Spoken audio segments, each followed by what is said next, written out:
El president de la Generalitat, José Montilla, ha presidit avui l'acte de col·locació de la primera pedra del nou taller de producció de l'Audi Q3 a la planta SEAT de Martorell. L'acte ha comptat amb la presència de la consellera de Treball, Mar Serna, i el conseller d'Innovació, Universitats i Empresa, Josep Huguet, així com el president de SEAT, Eric Schmidt, i l'alcalde de Martorell, Salvador Esteve.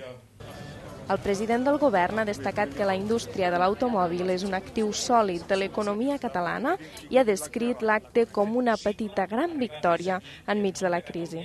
Per això estem celebrant aquest acte que suposa el tret de sortida,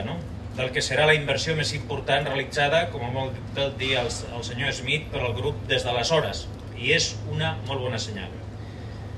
I bé, aquesta setmana s'han fet visibles també algunes d'aquestes senyals de caràcter positiu al conjunt del país. Senyals que indiquen que les fortaleses de la nostra economia hi són,